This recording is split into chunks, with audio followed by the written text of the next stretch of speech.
Hello and welcome to all our viewers in Nigeria and around the world to the news cycle on Global Television, coming to you live from the nation's capital, Abuja. I am Queen Agaba. A quick reminder that Global Television is on DSTV channel 365, on Star Times channel 276 and free to air on Nigecomsat. You can also download the Global TV Nigeria mobile app for Android and iOS devices to keep track of our broadcast. President Bola Tinubu has met with the newly inaugurated head of the Roman Catholic Church, Pope Leo, following a solemn inauguration mass held at St. Peter's Square, Vatican City. The event marked the official beginning of the papacy of His Holiness, Pope Leo, who was elected as the Bishop of Rome and spiritual leader of world's 1.3 billion Catholics. President Tinubu was among several world leaders present for the inauguration.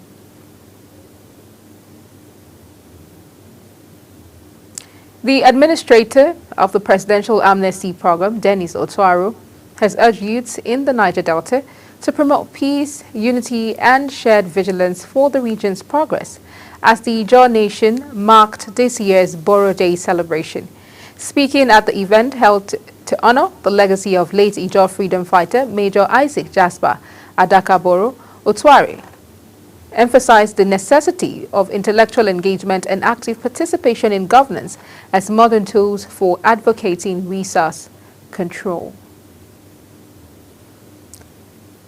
The crisis in the People's Democratic Party, PDP, has continued to escalate with no resolution in sight, despite the appointment of former Senate President Bukola Saraki and 6 others to Reconciliation Committee ahead of the May 27 National Executive Committee meeting. Senior party members reportedly believe that the Saraki-led panel's endorsement of Senator Samuel Anyanwu's return as National Secretary has created more problems. The decision is said not to have gone down well with the PDP Governors Forum members of the National Working Committee, Board of Trustees and other party stakeholders, a situation that has reignited tension within the party. Opposition parties in the country have been urged to purge themselves of internal warglings and anti-democratic tendencies rather than blame President Bola Tinubu for their wars, which has made them lose more members in recent times. This advice was given by a chieftain of the All Progressives Congress in Osun State, Olatobosun Oyetiloye in Oshogbo, the state capital. Ahead of the 2027 presidential election, the All Progressives Congress APC Northwest Zone has endorsed and passed a vote of confidence on President Bola Tinubu. The endorsement followed a stakeholders meeting comprising all governors of the region, the Speaker of the House of Representatives, the Deputy Senate President, as well as former governors from the zone. The National Chairman of APC, Chairman of state chapters, state and federal legislators, as well as ministers, heads of federal agencies, including senior political appointees, were also at the meeting that held in Kaduna.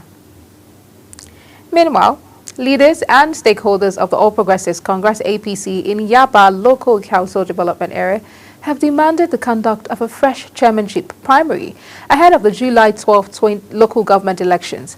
In a letter addressed to the chairman of the APC Electoral Committee, Babatunde Ogala, the group strongly criticized the reported selection of a candidate without due process, describing it as undemocratic, provocative, and a direct affront to the will of the people. The group warned that any attempt to impose a candidate could erode party unity, provoke internal unrest, and damage the party's credibility and electoral prospects in the local council development area. Borno State Governor Babagana Zulum says his administration is in collaboration with federal government to review strategies aimed at confronting the recent resurgence of attacks in parts of the state. He announced this during a statewide broadcast where he reaffirmed his commitment to strengthening local security architecture, enhance intelligence gathering, and support frontline security personnel with necessary tools. Zulum says in recent months he has held extensive consultation with federal partners and the leadership of various security agencies, and the collaboration between Borno State and the federal government, he says, is stronger than ever. The Nigerian Meteorological Agency, NIMET, has announced an extension of the suspension of its strike following what they describe as partial progress made after the intervention of the Minister of Aviation and Aerospace Development, Festus Keyamo. The Deputy President of the National Union of Air Transport Employees, Uzo Oluchi, says they received updates on actions taken to address their concerns during a meeting. Oluchi stated that it is not something they cannot handle at once and gave reasons that they wouldn't look into their demands. In another development, NIMET has predicted sunny and cloudy weather conditions with thunderstorms across the country from Sunday to Tuesday. NIMET's weather outlook released in Abuja predicted sunny skies on Sunday, while it also forecast patches of cloud and thunderstorms in parts of Gombe, Bauchi, Kaduna, Taraba, and Adamawa states during the afternoon and evening. You're watching the live broadcast of the News Cycle. When News Cycle returns, Customs seeks intelligence-driven operations in checkmating smuggling. Details coming shortly after the break. Please stay with us.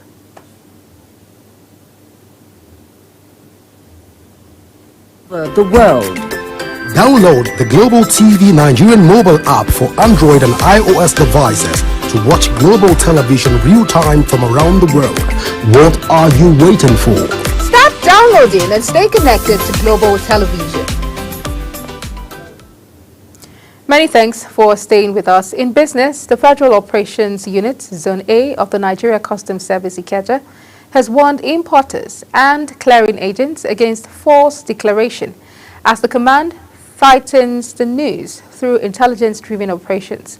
The Comptroller of Federal Operations Units, Comptroller Mohammed Shuaibu, declared this during a courtesy visit by the members of the Shipping Correspondents Association of Nigeria in Lagos, where he noted that an anti-smuggling Caesar promised to deploy his wealth of experience to navigate the complexities of the unit and bring to bear intelligence-driven operations rather than stopping containers instantly on the highways. The Consul General of Nigeria in New York, Ambassador Abubakar Jida, has reiterated Nigeria's commitment to deepening trade and investment relations with the U.S.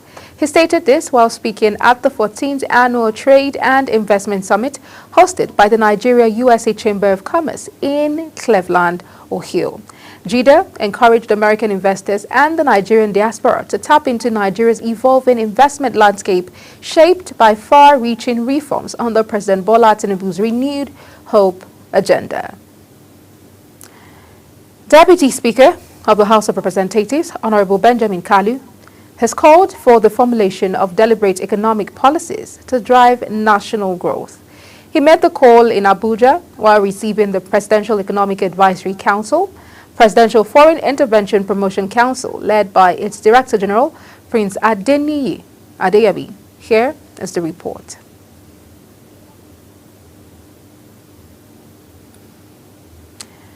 Well, we'll bring you that report subsequently. On the foreign scene, Pope Leo has set the tone for his papacy with a call to stop exploiting nature and marginalizing the poor at a mass attended by world dignitaries including Nigeria's President Bola Tinubu, Ukrainian President Volodymyr Zelensky, and U.S. Vice President J.D. Vance. 10 days after Chicago-born Robert Francis Prevost became the first U.S. head of the world's 1.4 billion Catholics, an estimated 200,000 people gathered to see his inaugural mass in St. Peter's Square. The 69-year-old made his debut tour in a Pope mobile, smiling, waving energetically and blessing the cheering crowds at the Vatican. The latest Naturalizations Annual Flow Report from the U.S. Department of Homeland Security indicates that the United States has granted citizenship to 34,289 Nigerians between 2020 and 2022. Compiled by the Office of Homeland Security Statistics, the report pulls its numbers from 400 naira, which is the application form every would-be, I beg your pardon, from 400, which is the application form every would-be American files. The data is also drawn from the electronic case files that U.S. Citizenship and Immigration Services use to track each applicant, from fingerprinting to the oath ceremony. The Hamas-run health ministry says all 3 public hospitals in North Gaza have been put out of service as Israel continues its offensive to seize areas of the territory. The ministry says Israeli forces had besieged the Indonesian hospital in Beit Lahia with heavy fire preventing the arrival of patients, medical staff and supplies. The ministry noted that the hospital was the last in the north and had been in operation. In the world of sports, Ondo State Stakeholders Coalition for Sports Advancement has berated the management of Sunshine Stars FC for prioritizing political vendetta over accountability after the club's relegation from the Nigerian Premier Football League (NPFL). In a scathing response to the management of the club for scapegoating the former Ondo State Football Agency chairman, Akin Bobola, the coalition emphasized that Sunshine Stars management misfired by failing to address the systemic issues plaguing the club raised by Akin Bobola. Following the club's relegation, Akin Bobola had reeled out issues which aided the club's predicament.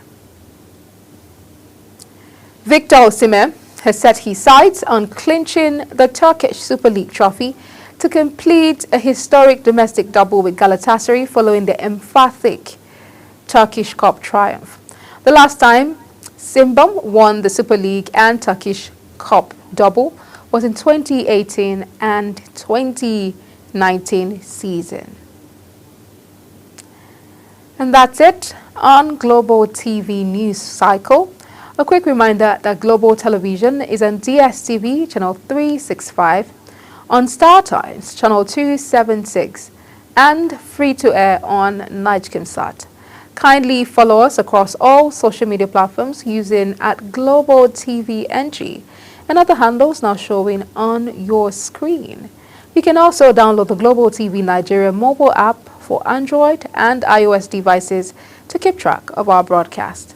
I am Queen Agaba. Thank you for watching and see you again.